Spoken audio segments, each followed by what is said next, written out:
Hello friends, welcome to my channel. నేను నా friend Leh Ladakh వెళ్ళాలని చెప్పేసి ప్లాన్ చేసామండి. ప్లాన్ ప్రకారం బెంగళూరు నుంచి చండీగఢ్కి మా 2 బైక్లు ట్రైన్లో పార్సల్ చేయాలని చెప్పేసి అనుకున్నామండి.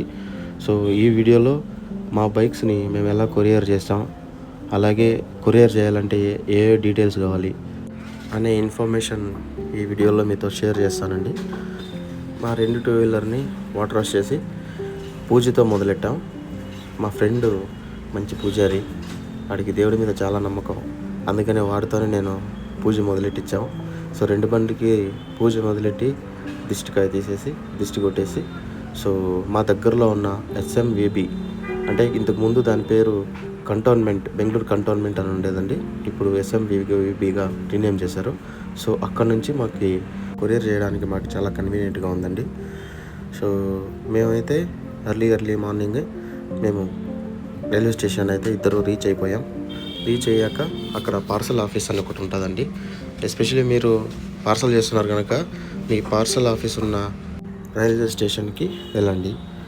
అక్కడ వెళ్ళిన తర్వాత ప్యాకింగ్ చేయడానికి సపరేట్ డిపార్ట్మెంట్ ఉంటుంది. సో దాన్ని కొరియర్ చేసి పంపించడానికి సపరేట్ డిపార్ట్మెంట్ ఉంటుందండి. మీరు ఈ వీడియోలో చూస్తున్నట్టుగా మనం ఫస్ట్ అంటే కంప్లీట్గా మన బండిని సేఫ్గా కవర్ చేయించాలి. ఏవి ట్రైన్లో వెళ్ళేటప్పుడు డ్యామేజ్ కాకుండా. అక్కడికి వెళ్తే మాకు తెలిసింది ఏంటంటే 350cc బిలో ఉన్న టూ వీలర్కి ప్యాకింగ్ ఛార్జెస్ 500 రూపీస్ అండి. అలాగే 350cc అబవ్ ఉన్న బైకులు అన్నిటికీ 600 రూపీస్ తీసుకుంటారండి. అది కాకుండా మీ బండి ఇంకా చాలా సేఫ్గా వెళ్ళాలి అని మీరు అనుకుంటుంటే సో అక్కడ పార్సల్ చేసే వాళ్ళకి 100-200 మీకు ఎంత వీలైతే అంత కొంచెం డబ్బులు ఇచ్చి కొంచెం జాగ్రత్తగా బాగా చేయండి అని చెప్తే వాళ్ళు ఇంకా కొంచెం కేర్ఫుల్గా ఇంకా చాలా జాగ్రత్తగా చేస్తారండి. సో నెక్స్ట్ వాళ్ళు కొరియర్ చేసేటప్పుడు మన బండిలో పెట్రోల్ ముందుగా తీసేస్తారు. సో పెట్రోల్ అయితే 0 డ్రాప్ ఉండాలండి. ఇక్కడ మీరు చూస్తున్నట్లు చాలా జాగ్రత్తగా వాళ్ళు పెట్రోల్ అనేది కంప్లీట్గా తీసేస్తారు మన బండిలో నుంచి. అలాగే మిర్రర్స్ కూడా తీసేస్తారు. ఒకటి మీరు పార్సల్ చేసేటప్పుడు దాన్ని తీసి అదే మిర్రర్స్ అక్కడే బండి మీద పెట్టి అలానే పార్సల్ చేపించేసినా నడుస్తుంది. లేదంటే మీరు అలా సేఫ్గా వెళ్ళదనే ఆలోచన మీకు ఏమన్నా ఉంటే దాన్ని తీసుకెళ్ళి మీరు మీ బ్యాగ్లో మామూలుగా మీ లగేజ్తో పాటు మీరు తీసుకెళ్ళచ్చు. సో వాళ్ళని అడిగితే వాళ్ళు మీకు ఇచ్చేస్తారు. లేదంటే మీరు అలా కూడా చేసి ఏదైనా మీ ఇష్టం, మీ కన్వీనియంట్ ఏదో మీరు అలా చేసుకోండి.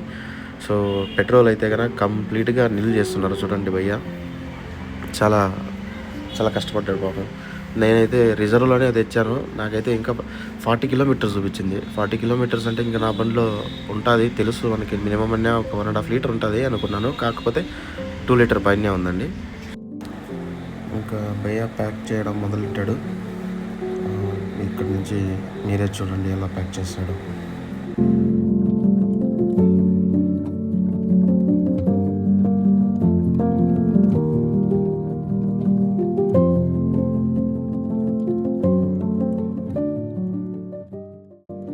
ఫైనల్గా అయితే బైక్ రెడీగా అయిపోయిందండి.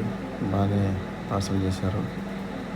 పార్సల్ ఫినిష్ అయిన తర్వాత మనం ఆఫీస్ దగ్గరికి వెళ్తే అక్కడ ఒక ఫామ్ వస్తుంది. ఆ ఫామ్ ఫిల్ చేయాలండి. ఆ ఫామ్లో మీరు బండి వాల్యూ ఉంటుంది. బండి వాల్యూ తక్కువ పెట్టుకుంటే మీది ఎక్కువ ఛార్జెస్ తక్కువ పడతాయి, లేదంటే కన్నా ఎక్కువ పడుతుంది. నేను జస్ట్ 80,000 పెట్టాను. సో 80,000కి అయితే ఆల్మోస్ట్ 3,900 దాకా వచ్చేసిందండి. మీ దగ్గర ఆధార్ కార్డు అర్సెంట్ సరిపోద్ది.